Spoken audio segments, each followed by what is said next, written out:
Hello everyone, this is Jonathan Little. I'm here today with the 130th episode of Weekly Poker Hand. That is a lot of episodes, and I am glad that you have stuck with me. So, here we get Queen 8 offsuit on the button at 100, 200. I like to open to 600. Small blind calls and big blind folds. I think this is perfectly fine. Queen 8 is a hand that, it's okay. I don't mind raising the button. The person who calls me is a good, tight, aggressive kid in the small blind. I don't really think that says a ton about his range, but it's likely reasonable hands. I don't think he's calling with, garbage like Queen 8 offsuit, for example. So I do think he's going to have a decently strong range.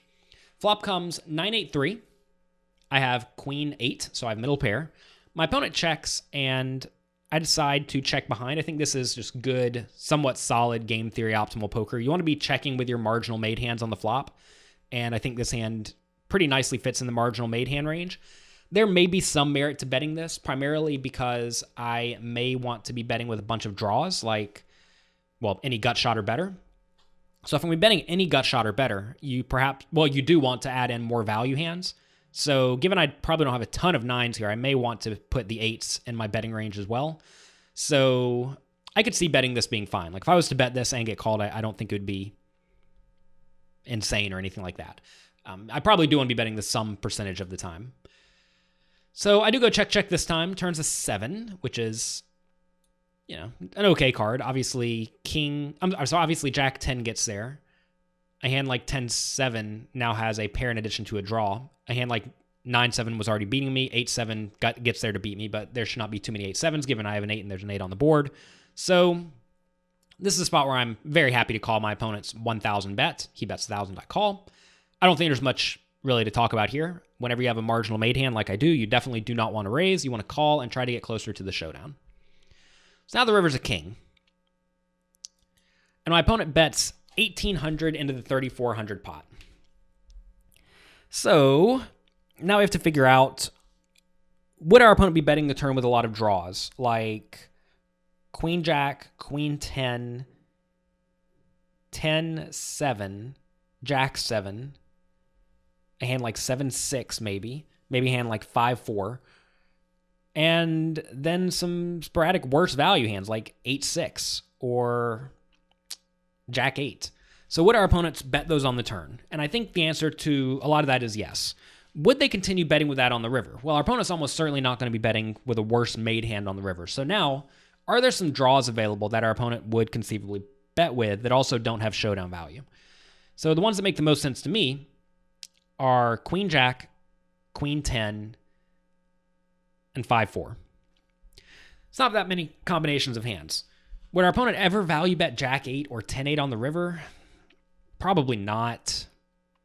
Would our opponent ever have a hand like Ace 5 and decide to bet the turn in the river? Maybe. I think that's actually not out of the question. So in this scenario, we need to be good about half of the time about 25% to justify calling. And this is one of these spots where I think we're going to be losing a bunch of the time. Probably right around 75% of the time or more. So I think I'm going to usually call in the spot just because whenever you call, you get some information. And I'm not saying you should call purely to get information.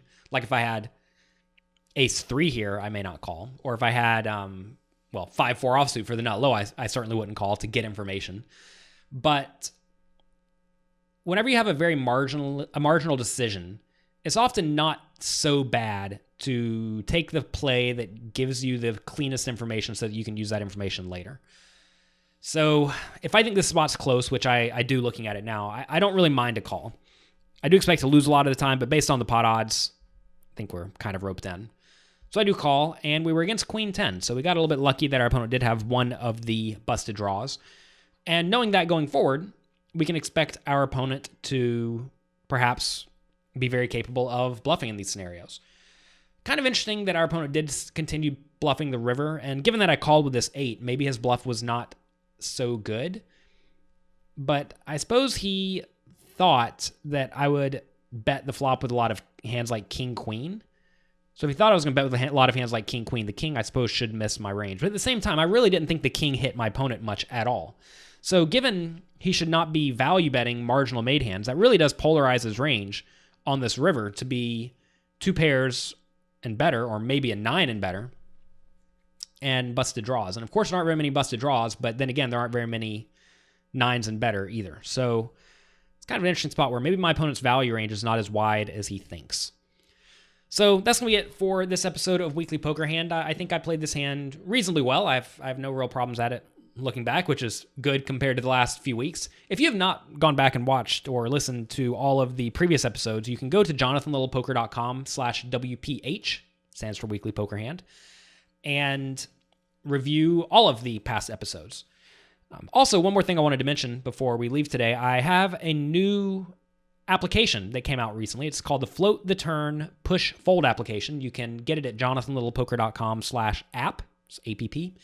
And you can also find it in the Android and iTunes app stores, completely free. We're working on adding a lot of new features like a quiz feature and a few other features. So you can use the app at the live poker table and online, obviously, to figure out when you should be going all in with your short stack so that you never really make a bad push again. So check that out. A lot of my students have had great success with it, and you can too.